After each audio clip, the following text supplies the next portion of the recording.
All right. It's time for one of our favorite segments that you haven't heard in a very long time. It's time for an episode of What's Grinding Tony's Gears. You used to love this. Did What I? happened? You did.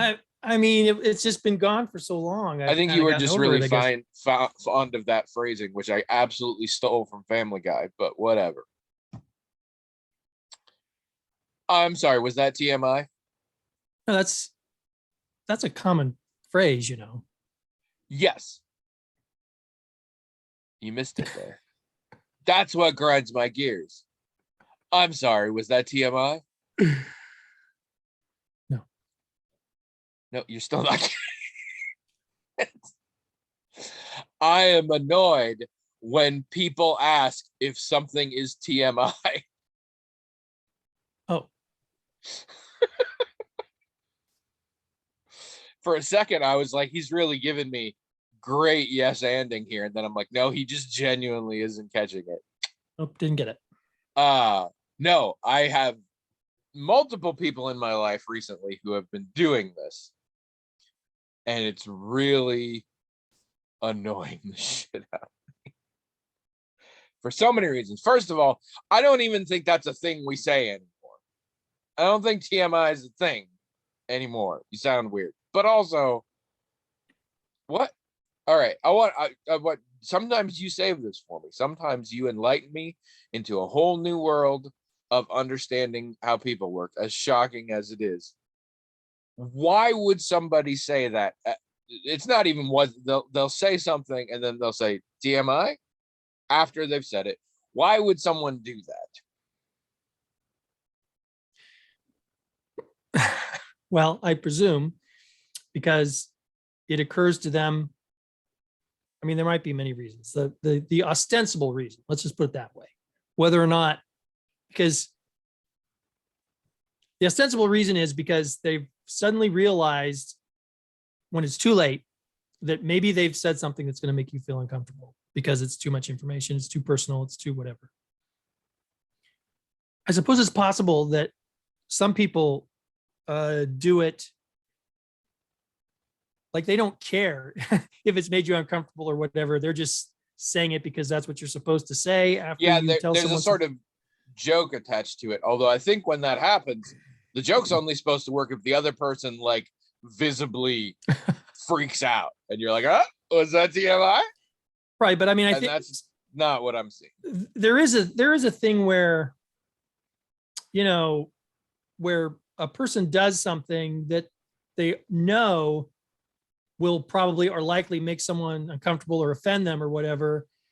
And so they'll say kind of an obligatory, after they say it, they'll have a kind of an obligatory apology, not because they're really sorry, but because that's, I don't know, to cover their backsides or whatever. But I think there are some people who probably say it because they realize too late after it's said that, oh my gosh, that was probably inappropriate for me to say. And I want this person to know that I'm sensitive to how they feel about it. So I'm going to ask. Yeah. I mean, I don't think any of the people in my life that do it are trolling. Okay. But here's the deal. First of all, it doesn't ever happen with strangers or acquaintances. It's only people who like know me. So my first thought is, do you think it's even possible that I, Tony Parsons, am bothered by something that you said and won't let you know? Because the answer to that is no. Also, do you think the odds are that you could really say much of anything that would push me too far on that scale? And here's why it drives me crazy, because the people who use it in two circumstances. They have two visions of what TMI is. One is something relates to bodily function, pooping or peeing, maybe puking, but usually pooping or peeing. We all do that. I mean, whatever. And the other one is if it involves sex. And I'm like, okay, so when you said something that let made it clear, as if I didn't already know, that you also poop like a person would, you're like, TMI?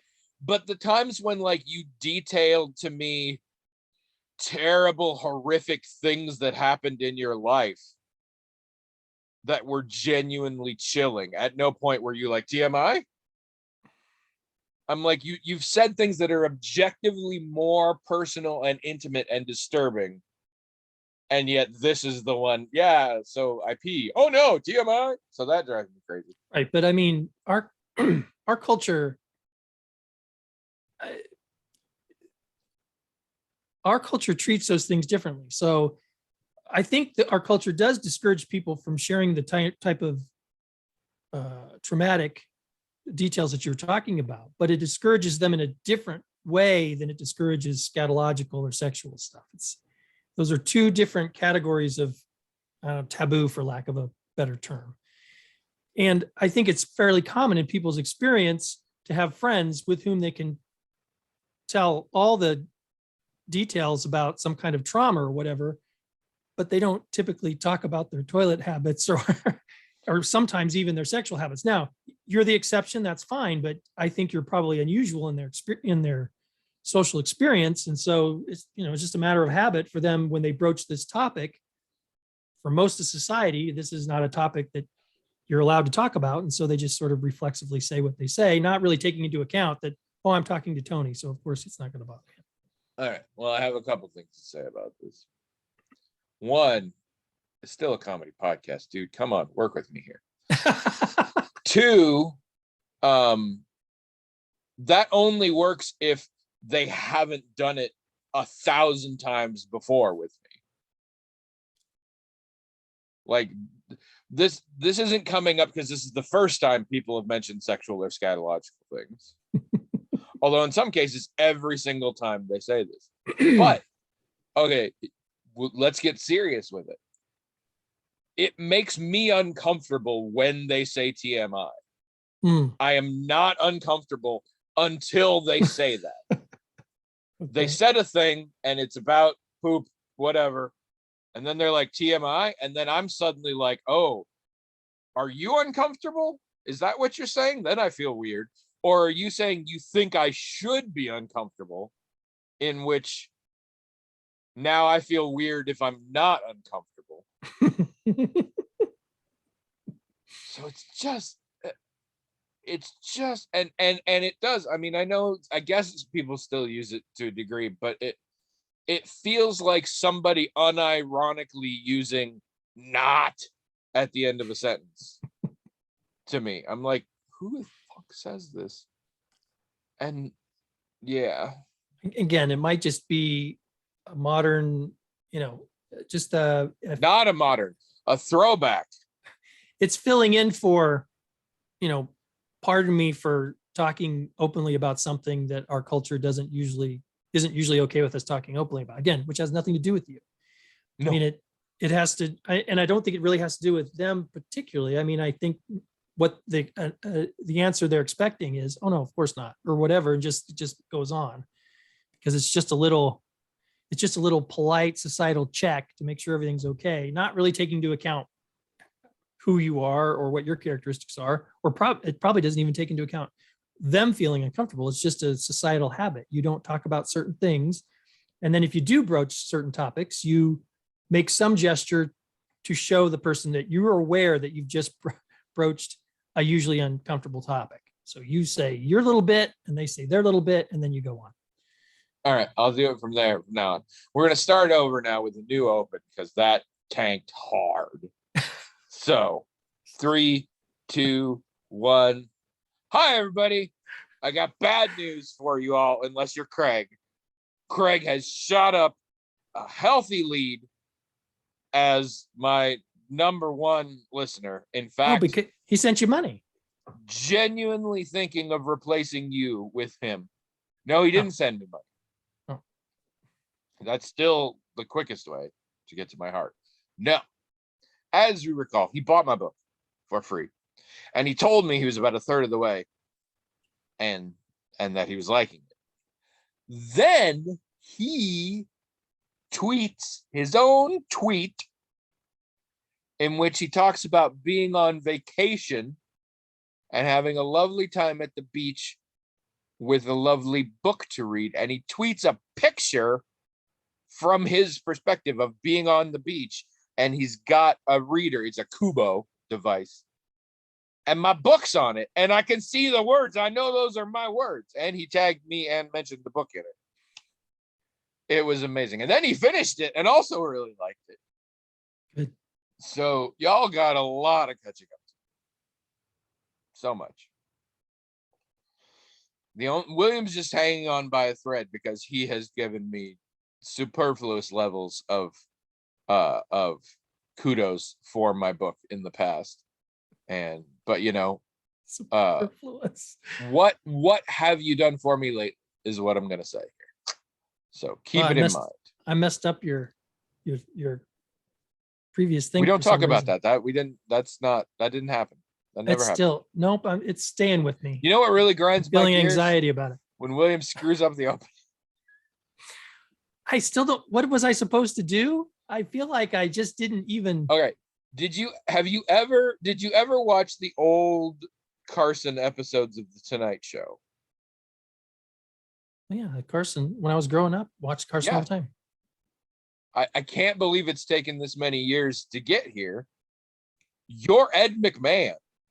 Yeah, I know that. I've said that before. Well, what would Ed McMahon say? What would Ed McMahon say? I don't know. I'm sitting here completely what do you mean baffled. What you don't know? He would say, "Ha ha! You are correct, sir." And occasionally he'd say, "Welcome to Star Search," and that's. I went right from doing homework and trying to understand how to do proper crisis intervention to this. I'm gonna have to set up a separate therapy appointment for how poorly you handled that bit. I don't even know. See, I didn't even notice it was a bit.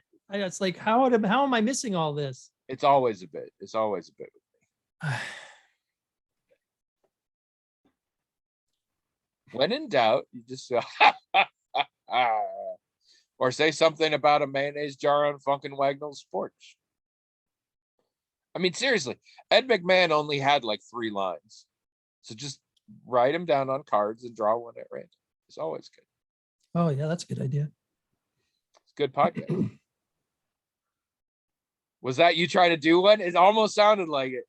It sounded a little like Ed McMahon. Although, if memory serves, Ed McMahon never rolled his eyes at Carson like you just did. They just don't show him doing that. He's doing it off every camera time all there's the time. A commercial break. He's like, "This fucking guy." Yeah, that's my problem. Is the camera's on me all the time. If it was only on me when I could do my damn it, man Johnny. shtick. Not everything is weird and or wild. God damn. I would love that. The commercial breaks are just Ed just ripping into Johnny so that he can get back to his second banana face in between. I told you not to tell that joke, Johnny. Yes. God, we've been through this. Do it How this are way. you the star? How is he the star? Get it right. I'm sorry, Ed. I'm sorry. Oh, I love this idea. I want to make this show that's just the behind the scenes stuff. We should do this. This could be good. Although I might have to play Ed McMahon in that because I'm not sure you could get pissed off enough. Perhaps not. Also, I don't know why, but I feel like you do a better Carson impression. Hard to say. I don't know what that is. I get that vibe. Hard to say.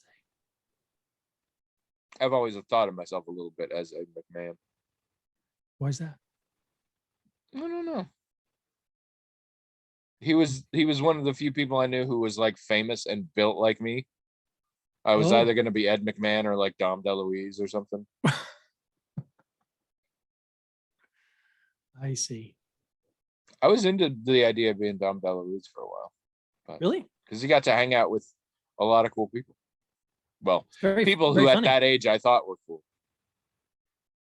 From what I gather now, the particular decades when I was aware of them, it was an absolute train wreck to hang out with Burt Reynolds during that time. Oh, yeah. Probably. Hello, everyone. Welcome to the Magical Talking Hat podcast, the only podcast where every option is standard. We have no aftermarket parts.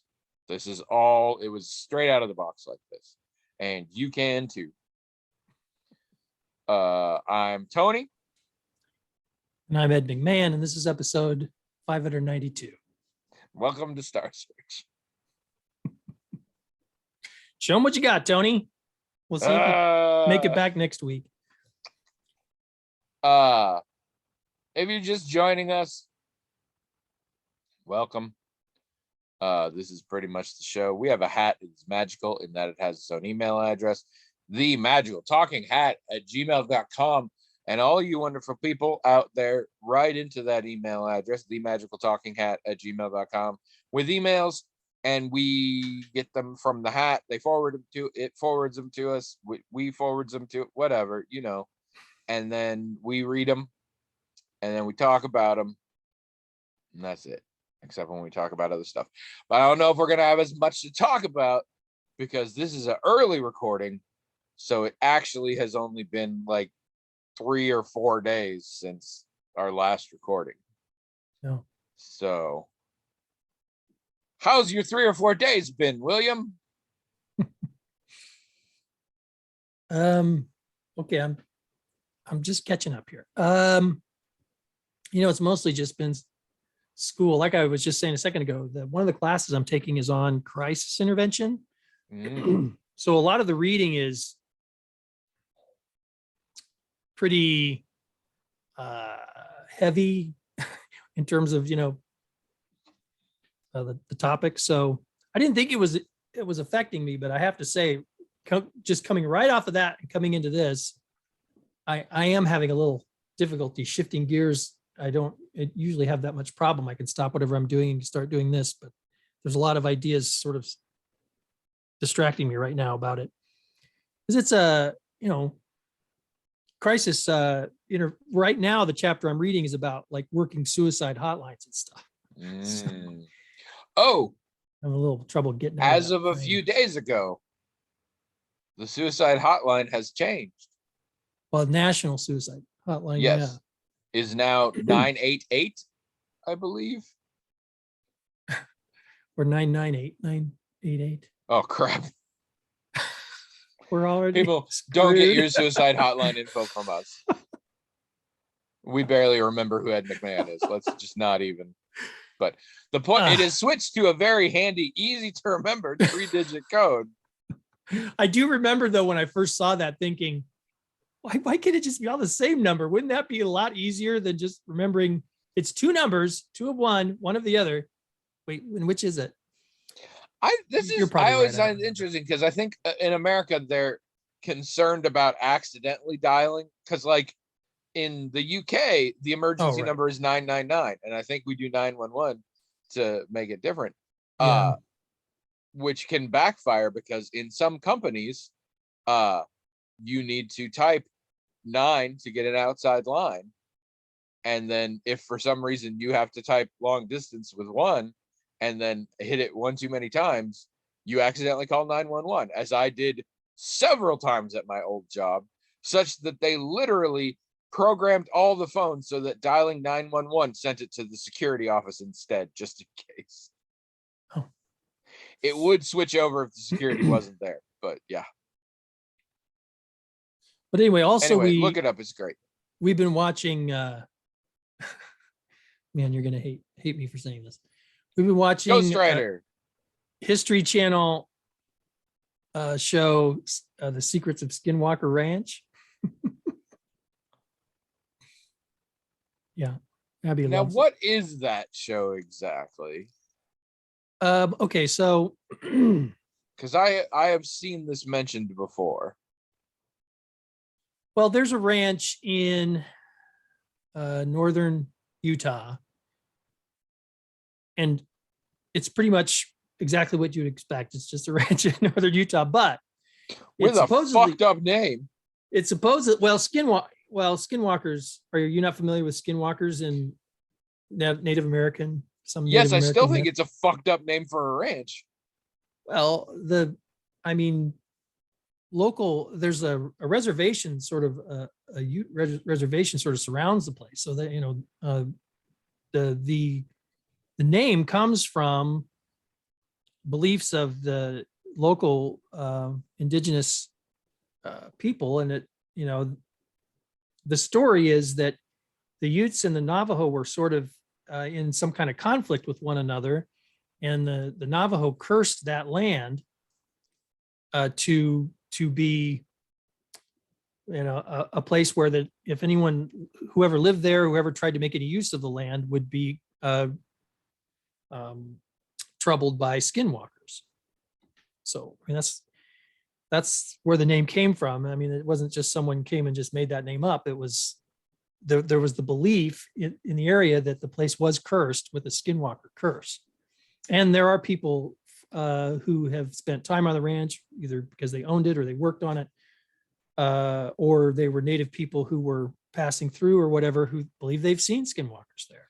Yeah, but somebody didn't believe it enough that they decided it was a place to set up a ranch, but then either also believed it enough or spat in the face of the belief enough that they called it Skinwalker Ranch. You know, I mean, there's Iowa comes from Native American word, and there's lots of places around here that come from Native American names and words. I mean, sometimes these For things are super just scary curse shit. Like, Well, I would don't also be know. freaked out if you named your place Wendigo Ranch. Oh well, I guess. You know, it's or you know, Jason Voorhees Ranch. Also not good, Anyway, so but possible episode title. Anyway. Terrifying place to raise your animals, and also a really gross salad dressing. So it's supposed to be, or, I mean, you know, usually when it's talked about online or in the popular culture or whatever, it's supposed to be just a place where virtually any kind of paranormal activity can happen and has been observed to happen. Mhm. But lately it more emphasizes UFO activity and cattle mutilations and things of that nature. So what this show does, Stop putting cattle there. it's in its third season, and the angle this show takes is, well, we're going to get this one guy. His name's I wish I could remember his last name, Travis, because he's an astrophysicist. He's worked for NASA and he's been in other shows and stuff. I mean, he's a you know, a competent and well-known scientist, and a few other people to the ranch to see, you know, is anything really happening there, and how can we document it? How can we measure it? What kind of experiments can we do to find out what's going on? So from the very beginning, this show has this guy and a whole bunch of other people. You know, they're constantly taking radio frequency measurements and radiation measurements and doing all this, the, you know, actual scientific measurements, and often finding you know, that RF radiation is elevated, and every once in a while ionizing radiation is elevated in places where it doesn't seem like that should be happening. Although for me as a viewer, all I can think is that really how these instruments work? And I mean, what really is a baseline? Could I go to my farm with these instruments and have crazy readings the same? I don't really know. I mean, this scientist presumably knows, you know, what these instruments are supposed to do and what they're supposed to read, but I'm not sure. But they do other things, and they have seen aerial objects that they can't identify. I mean, you know, on camera, you, the viewer, can see them too, and they don't look like airplanes. They don't move like airplanes. So they're obviously unidentified aerial phenomena. But I mean, that's never really impressed me. I mean, I for years have kind of kept up with UFO sightings and stuff. The vast majority of them are clearly someone was having some kind of psychotic episode. But sometimes you'll see a report where it's someone who's flying a plane, and there was a radar contact and everything, and they can't tell what it is. So these things have been going on for a long time, but nothing about them ever says, oh, this is aliens. You know, they just don't know what it is. And there are actually a lot of possibilities for what it could be. So the show does have a lot of unidentified aerial phenomena, like on camera, that you can see yourself, and like, oh, well, they're experiencing that for sure. Is this the new thing we say instead of UFO, we say UAP? Well, so, the military released some footage of some UAPs like last year that were on, they were captured by fighter jets and everything. I mean, you can see them moving. There's scopes on them that look for things like that. They're being looked at through heat sensitive scopes and things. So you see this thing flying, but there's no exhaust. There's no, there's just a lot of data on these things that they're there. That's a fact. They're moving in this way at this altitude and all this stuff, and they're maneuvering in this way. Those are facts, but we can't get any other facts on them about what their propulsion is or anything else.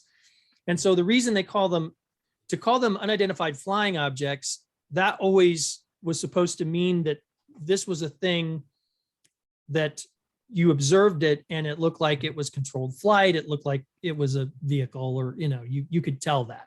They changed it to unidentified aerial phenomena because they're no longer, being able to see that this thing's that there's no exhaust or anything. They don't know if it's flying or, if it's under controlled flight, or if they don't know what it is.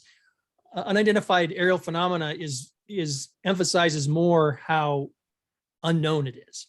UFO suggested too much that it was a vehicle and that it was flying like a vehicle. You could tell it was a flying vehicle and you just didn't know who it was from. So they've broadened the understanding and definition to, well, it's aerial, it's in the air, but we don't know if it's flying. We don't know if it's controlled flight. We don't know if maybe it's some object. Species or something we've never seen, or maybe it's some kind of, they're just admitting more ignorance about it by calling it a UAP. And that's what's going on here. A lot of these things you see on the show, sometimes they don't seem actually to be flying. They'll show up, it'll be a bright thing in the sky that's clearly, they can take a picture of it. It's there, but it's not a plane or anything like that. And then it'll in the disappear. shadow of a stylized bat in it. So yeah, there's a lot of things like that. And also when they talk about the cattle mutilations that have happened in the past, sometimes the description of them is quite bizarre, where like they'll take as opposed to the boring, mundane cattle mutilations. Yeah, because a cow can be mutilated in a lot of ways. I mean, believe wolf, me, I know. A wolf can attack it or whatever. These mutilations were clearly not done that way. Sometimes like 40% of the thing of the animal will be gone, and the person just saw that animal alive an hour ago and there's no blood around it. I was hungry. What can I say? Or specific organs will be surgically removed somehow. Like, and again, no blood around it. So when you're selling on the black market, some people can't tell the difference and you still make the money. Like, oh no, it's a human liver. It's fine. Trust me. Where did I read? Somewhere I read recently that some piece of fiction, and this was a long time ago, it was a story about alien tourists to Earth, and they'd come to Earth, but they'd try to, they wouldn't want their presence to be known or whatever. But alien tourists, much like human tourists, often are interested in weird souvenirs. And that's what cattle mutilations were. Was like, I went to Earth and all I got was this lousy cow kidney. Yeah, like that. I thought that was pretty funny. But anyway, so Abby really likes this show. She thinks it's great. And the way they edit it together and stuff, it is pretty entertaining. As far as I'm concerned, I like watching it with Abby because it's really fun to watch it with her. I don't think I'd watch it without her because UFO phenomena has just never, I'm interested that there are unidentified aerial objects that we can't. Now we got a new one, a UAO. That are truly documented. You can maybe even see them yourself, like in the show. These things are really happening. It's not like a ghost sighting where nobody saw it except this one or two people or whatever. No, these are things that have been measured, have been observed, and not as many as people think. I mean, of all of the UFO and abduction cases I've ever read, probably 90% of them are clearly at the very least, they're not verifiable. But a tiny number, yeah, there's something really there. What is it? I don't know. And the last thing I'm going to think it is aliens. I'm going to think that there's.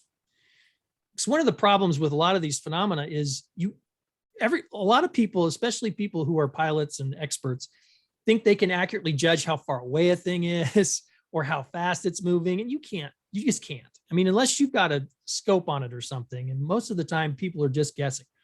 A pilot, I can, but I choose not to. how far away is it? How fast is it going? Well, you don't. If a pilot was honest, they'd say, well, I can only guess based on these things, but I really don't know.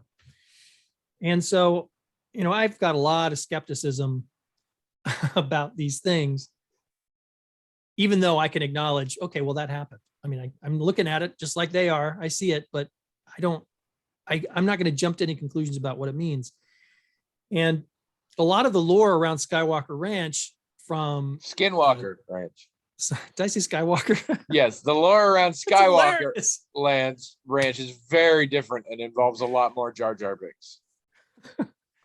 And moisture evaporators. But anyway, Skinwalker Ranch. Blue milk. The lore behind it, and this comes from Power converters.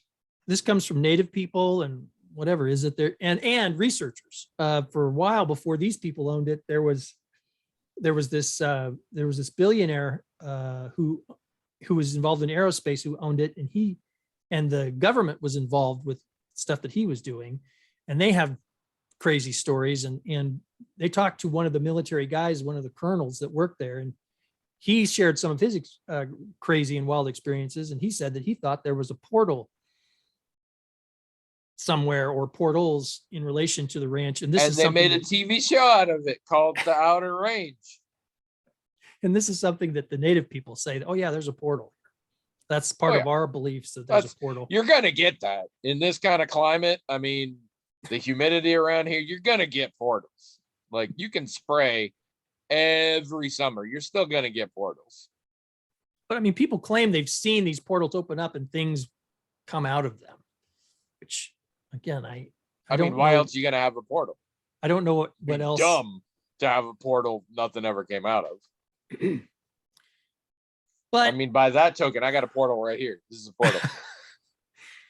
So that's what Skinwalker Ranch is about. Again, I think there's supposed to have been poltergeist activity there and all this other stuff. Like literally any kind of paranormal experience you've ever heard of has been had there, but they mostly focus on multi-level marketing.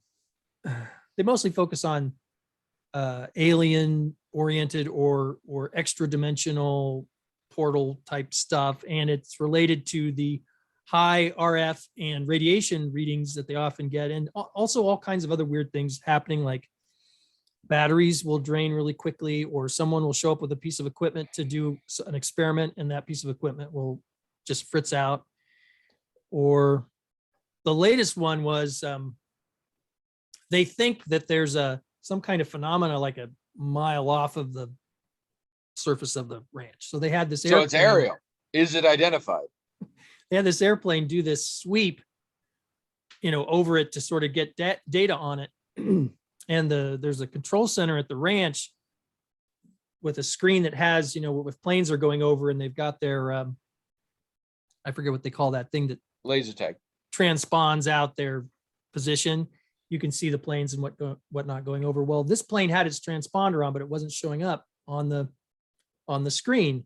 And I thought that was really weird. And it turns out that the reason they couldn't see it on the screen was because the equipment was registering the plane as being at an altitude that was actually below the ground. Oh, I thought they had their thumb over the light. No, but I mean, as soon as the plane was outside of that general area that they thought was anomalous, it monitored perfectly. But as soon as it got into the so-called anomalous range, monotonous, it suddenly was sending out a signal like it was flying underneath the ground, which of course didn't register on their screens because why would it? So yeah, I mean, there's weird things, but of course, this bums me out so bad. Why? Because it's like when you see your friend destroying their life with drink or gambling, like you would deny it up and down, but you are like a year at most from unironically watching ghost hunting shows. Like this is such, you had Oak Island and now you got this. The jump between Oak Island and this is no bigger than the jump between this Tony, and bro. Did you just touch my shoulder, bro? Oh my god, did you touch my shoulder, bro? You have to tell me if you touch my what shoulder. you're missing though is that I've been watching this type of thing since I was really young. I watched In Search of, that Leonard Nimoy narrated, and that's how I know about we most all of this. watched it when we were little. Well, but I've watched stuff like this the whole time. It's not really impacted whether or not I believe in it. You know, it's interesting. That's an interesting thing too, because some people complain about History Channel, you know, putting all this terrible stuff out there that people are going to believe. But someone did some research on that, and they found out that on the internet, it generates far more sites where people are discussing what they see on the show and criticizing it and debunking it and things like that than it creates sites of people getting more credulous or whatever. I thought that was interesting. You mark it here, folks. Longtime hatters, pay attention. This is where Oak Island, Stop it. Skin Talker Bunch, and next thing you know, Celebrity Paranormal Hunt or whatever it is. If that was going to happen, it would happen long before now. I'm 53 years old and I've never shot. In fact, I've always liked this kind of thing because I find it really entertaining. I find stuff about the Loch Ness Monster and Bigfoot and all that stuff really entertaining. It never convinces me that it's real. And this is officially evidence that I'm now going to have to submit when you finally create the compound and get the followers. Oh man. No, I'm not worried you're going to start a weird UFO cult. I'm worried that your tastes in television are going to get worse and worse and worse. That's what I'm saying. I'm not worried you're going to believe in ghosts. I'm just worried you're going to watch those shitty ghost hunting shows. And it will hurt you as a person. I do watch those sometimes. Ah, no, it's already happened. I've seen a few. I've talked about them. I've talked about how entertaining they can be. And then when they'll have some footage where they think something moved or a door opened or a chair moved, it's like so fake. I mean, they're totally. I actually just today was watching somebody who did an old review of literally Celebrity Paranormal Hunt or whatever that was in the early aughts when like celebrity reality TV was through the roof, and they had everybody on there and it was so ridiculous. I like people I would not have expected to go on there. Ernie Hudson, David Carradine, Gilbert Gottfried. It was insane. Looked pretty funny though. I like I think it's probably the same. I mean, I like myth and folklore for the same reasons, because these are stories that are either probably or are definitely not true, but they're not told, but the people who tell them think they're true. And that's fascinating to me, because that means it's not fiction, right? Fiction is something you're crafting as you're making it up. But if you're telling something that you think is true, but it's not true, that's kind of in this weird. It also very accurately describes the modern election cycle, which I also don't want to be involved with. Yeah, I just find it so fascinating. When we get to the next presidential election, I may just start binging UFO TV shows. So keep a list of these names. I may switch over to that at the time to save myself. I asked my family if they were watching it because they watch Oak Island, and Oak Island is a very different kind of thing, I think. And I started liking Oak Island just for the stuff they were finding. I think it's fascinating how Oak Island was used as a makeshift shipyard and whatever, probably for 300 years, and a bunch of different countries visited. It's so cool. Far more interesting to me than whether or not there's some ridiculous treasure there. But this is a whole different thing, because they're making claims of certain phenomena, and then they're taking measurements that do seem like the kind of thing you wouldn't find anywhere. I don't know what the explanation is. I presume there is one, and I'm perfectly happy to go with that presumption. But it's pretty entertaining to watch. The people who are on it are pretty are pretty funny. I mean, not intentionally, not intentionally funny, but they're pretty funny. We like watching it, but some members of my family do watch it, and I think one person takes it pretty seriously. And when they disappear, it's going to be rough. Your wife's also been playing No Man's Sky a Mhm. fair bit. But she's just been building, Had she played it? She'd played it before. but not like this. It didn't have all this stuff. Yeah. No, it's gone through some major upgrades since I last played it. I've had the urge to go back and start again. Yeah. But there's a mode where you can just go in and build things. And that's what she's doing. And it's overhauled so much with the planets and stuff. It looks really interesting. But yeah. But yeah, so that and watching that TV that I'm supposed to be embarrassed to watch, I guess. But that's about it. What's been going on with you? I'm supposed to be embarrassed that you watch it. And I am. I do my duty. Well, I had a lovely breakfast date with someone, and it was just a great time. I can't imagine anything happening more significant than that to talk about in the 4 days, because it was just such a wonderful time. Whoever that was very lucky. No, they were unlucky because they were out of potato pancakes. Hey, how come you had to remind me of that traumatic thing? Right? She said that, and I'm like, he only orders 2 things. You cannot be out of one of them. And I'm probably the only one. Which is also weird. Is there a big run on potato pancakes at IHOP? What's that about? But yeah, William ordered them, and she's like, "We're out." And I'm just like, "What's he? Short stack? It has to be short stack. That's the only other choice." That's what I got. And he did. That was a very good. No, it was a good time. Yep. It's odd. I simultaneously feel like you and I both, as the years have gone on, share more and more about ourselves on the podcast. And at the same time, we have a broader range of things that neither of us want to share on the podcast. Like, it used to be when we would get out together, we would kind of just talk about the same kind of thing we would talk about on here, and often talk about what we talked about. But now I'm like, no, we got stuff that's like our business. Yeah. Which is why, Beth, it may be hard to wrangle an invite one of these times, but maybe we can snag it once. I don't know. But that's our time. We do this for you. Despite the countless times I've told you that we don't do it for you. We do this for you. And that's our special time. TMI.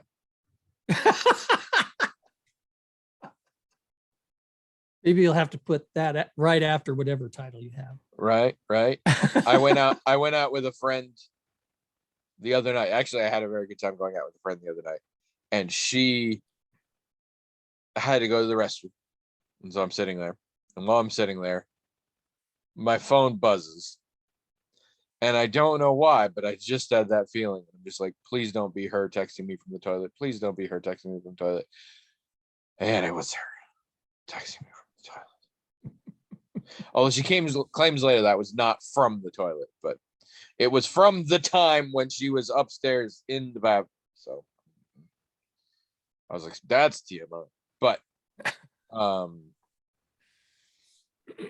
no, I had a nice breakfast out with William. I had a nice dinner out with my other friend. We had a nice supper with most of the neighbors yesterday. Not too much else. We're doing a lot of prepping for vacation because it's happening. Those of you who have listened for a long time, and that's pretty much all of you, because nobody listens for a short time, or if they did, they're already gone. No, Trish and I go to Virginia Beach every year, and almost every year, and this is not an exception. She drives out, I fly out. So she'll be leaving soon, and then I will be leaving after that. And we will have a neighbor child watching our kitties. and mowing our lawn while we're gone. So that'll be fun. We have not been watching a lot. We are finishing up. We're basically finishing up stuff since we're leaving. We're trying not to start new things. So we're finishing up Mr. Mayor and we're finishing up Black Lady Sketch Show. Not much else there. I'm still playing a lot of Final Fantasy. There's not much going on, so maybe we should see what's going on with our listeners via email. That sounds like fun. By the way, get on the blog, themagicaltalkinghat.com, and get involved. We've been having some really interesting conversations this week. And what I love is you have almost exclusively said old school emoticons and like nothing else. Old school. Normally you are deep involved in these conversations and I just have like an occasional pithy joke or whatever, but now I'm involved in that. You just reply and just have smiley face. Well, you know, Jazz posted this fantastic, which I hope she would, because we were talking about reading and stuff, and she posted this fantastic thing that it had all the Jazz stuff.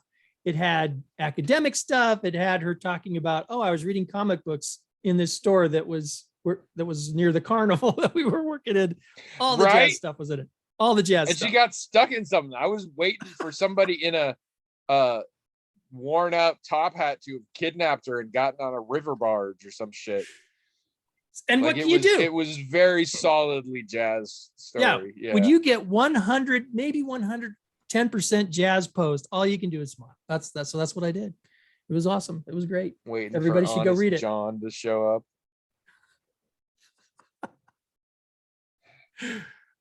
I keep telling her she should write a book. I don't think she's convinced that it would be interesting to people, but I know it would be.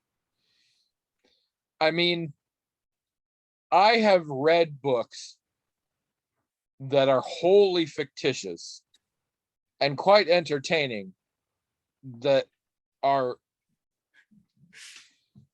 absolutely could just be straight up chapters out of Jazz's life. Well, you know, and vice versa. I could take some of the posts she's put on the blog and stick them into those books and it would fit just fine. I think it is hard sometimes for people to think events from their own life would be interesting to anybody. But like, I legit think Jazz might, and she may not remember this, but she might have started as a puppet. Like, somebody might have made a wish on a star and she came to life. It's possible. Like, anything's possible with Jazz. It's very in that vein. Like, I can't say the specifics because I wouldn't know, but there is some elaborate prophecy or curse that is tied to her birth. I know this for a fact. I don't know the details. I'm certain she probably doesn't either, and that is fine. And it doesn't really matter. None of my business. But there is something. And when the moon is just right and Mercury's retroactive or whatever, I'm telling you, you're going to grow wings, or I don't know. Something's happening. The fortune teller predicted it. Jazz wished to be big on the machine, and then it's a thing. Yep. Taiko Drumming died 10 years ago on this very night. All right. We got one here from Dave of Id. You know, global jet setter and Cameroonian podcast enthusiast, Dave of Id.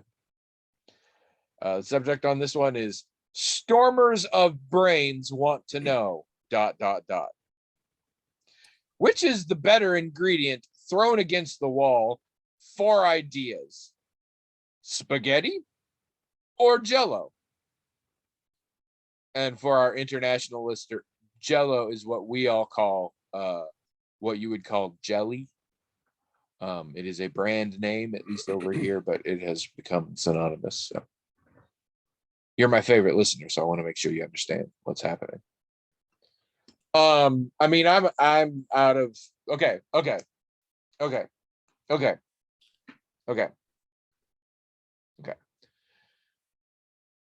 I know of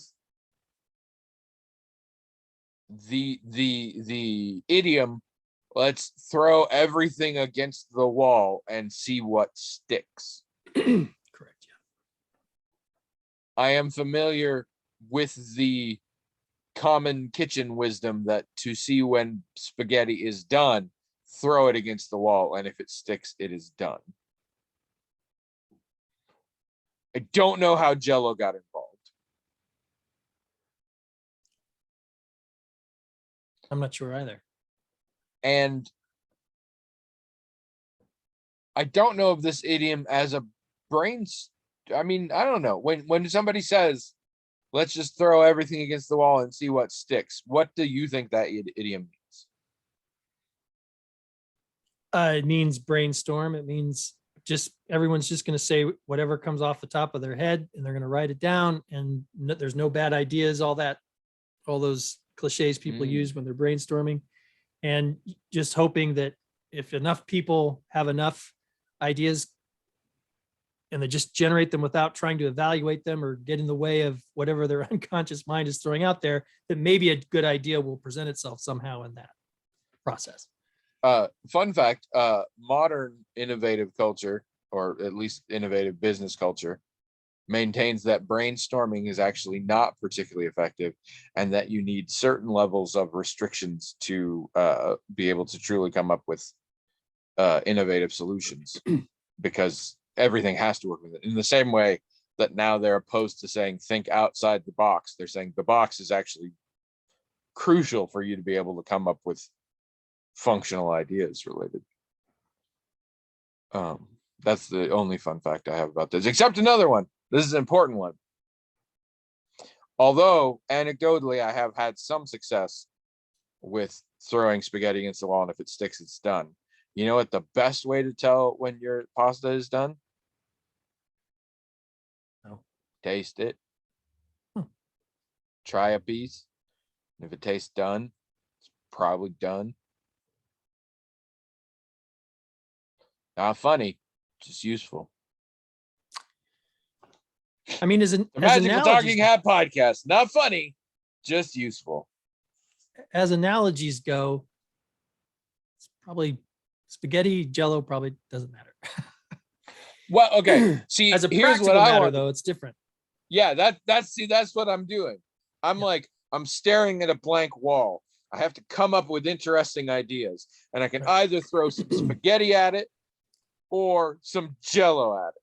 Right. Now I'm going to assume, for the sake of this, that the consistency of either is such that it would stick. Because if it's like dry spaghetti or whatever, or it's not, I don't mean dry, but like not recently cooked, and it wouldn't stick at all, obviously it's not a good choice. Right. And if the Jell-O is too firm and just bounces off, wouldn't be a good choice. Let's assume it's all going to stick. I think I'd go with spaghetti. Yeah, me too. There's the aspects of it are discrete enough that I feel like it would give me more interesting images. This is exactly why. Yeah, you really have to. And the Jell-O would just be sort of an ink blot. You really have to appeal to the laws of divination more than the laws of brainstorming, and you have to ask what is potentially going to give you the most information, which will give you the most stuff to derive, right? Because if you throw Jell-O up there, first of all, it's probably going to be one color. I mean, even if you have a Jell-O salad, there's just not going to be, it's just going to be like you just said, it's going to be a blob of mostly that color and maybe some texture. But if you throw spaghetti up against the wall, you're going to have some slightly different colors, textures. You're going to have the spaghetti itself making shapes. You're going to have blobs of tomato sauce making whatever. Oh, see, in mine, it was just plain pasta.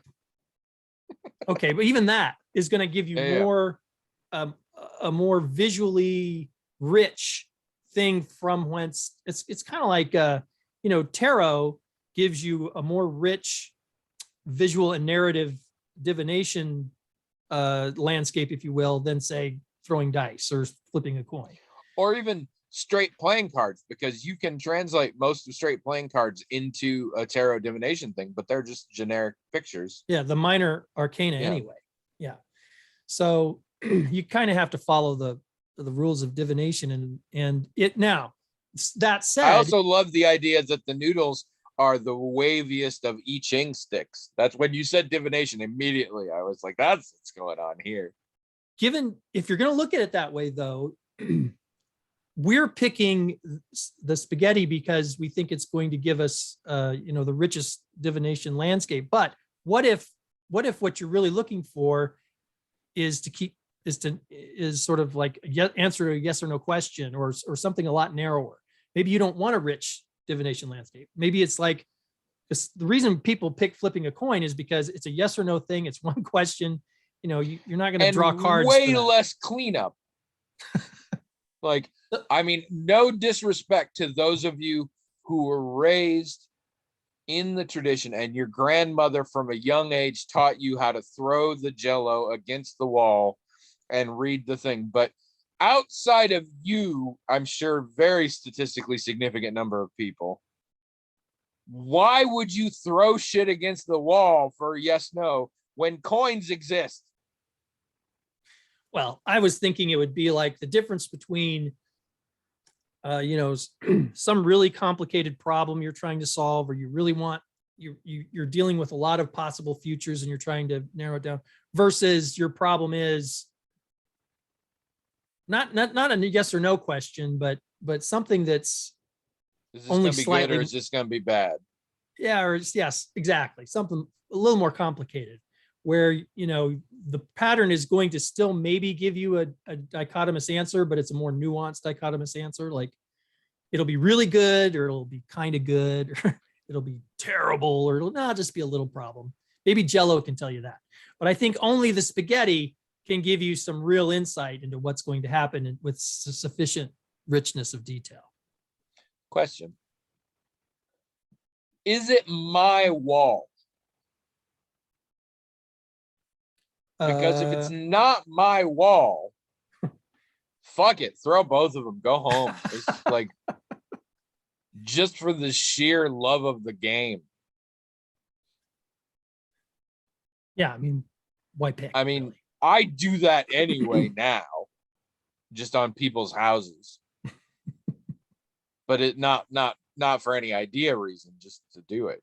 It's like I can't be bothered to buy a paintball gun, so I just use cups of Jello and plates of spaghetti. If I have to clean it up, I want the least messy method of divination. So just dry noodles, I think. Maybe dry noodle. Just throw one, see what kind of shape it makes. I have to admit, when it comes to that kind of divination, augury or tea leaf reading or anything like that, I don't, how do people even, well, if I was going to do divination, I would, like, one of the reasons I might do tarot is because it helps you a lot with the context and the narrative. You don't have to just look at a random tea leaf and make up whatever that means. I mean, it seems it would be really hard to learn divination that way. In a solo effort, it's all fine because it's what it means to you. Because in theory, your brain unconsciously is developing the form of communication. So how you see it is how it is. What cracks me up is group divination. Because you're dripping the candle wax into the water and see what shape. You're gonna have disagreements.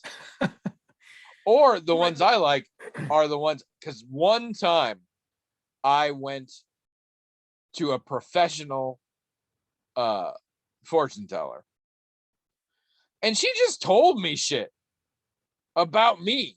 And I'm like, but it was also my past lives. So I'm like, I simultaneously have no input here, but also can't gainsay you because I wasn't like it.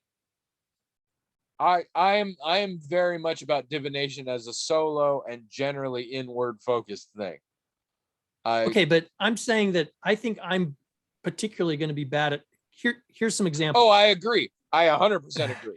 Like people look up at the sky and see things in the clouds. I don't see anything. Or in the stars. Yeah. No, I don't see it. I mean, it's just a random whatever.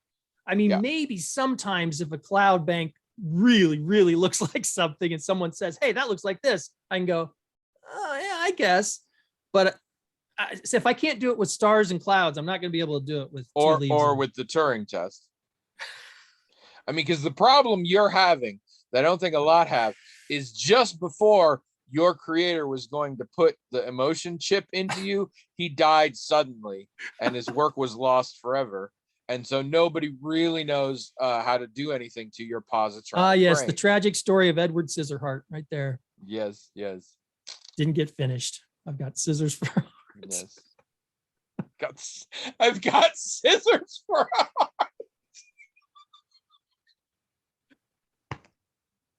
Yep. now. That is an awesome bedtime story in the making. That later gets optioned as a horror movie. Oh, I love that. Oh, that there. See, because we straight off script here. Dave wasn't asking about divination. He was asking about getting ideas. So many more ideas came out of I have scissors for a heart than anything Jello or spaghetti could have done on a wall. Like that was I could make a whole new book series out of that shit. Like that is a jumping off point. Oh, scissors for a heart. Edward Scissorheart. Oh, damn it. Is this gonna beat out Jason Voorhees Ranch? Oh, I don't think it's going to. I mean, Edward Scissorheart as a concept is. I think Jason Voorhees Ranch is a better title. Okay. TMI. TMI. All right. Well, we're done here. So get out. No, because we have to do another one immediately afterward. So listen in next week, which will actually be a week and a half. We're you'll get it. We're still gonna have episodes every Thursday, but for us, time is very different. Kind of like how it is for Jazz, because of all the weird spells that were cast on her as a child. And people at the Skinwalker Ranch. Time is different. And people walking around on skin. The lesser known Annie Lennox B-side. Go to aethertheater.com and see all of William's stuff. Did somebody tell me about having looked at your webcomic, or did I dream that somebody told me about looking at your webcomic? I don't know. Nobody said anything to me. I have a memory in my head of somebody saying, like, that's a really cool webcomic you came up with and very him. And very him. I mean, that's not the wording, but that was the thing. It very much felt like your creation. And it might have been in a fucking dream because I absolutely cannot remember the context. But it's a good webcomic. Check it out. It's called Stuck. It has a definitive end. Go check it out. And also buy his books there and watch our movies. And also buy my book. You still have like 12 days left. No, it's not. For you, it's going to be like that. You still have the rest of July to buy it for free. So do it now. And then listen again next week. Excelsior. Huh?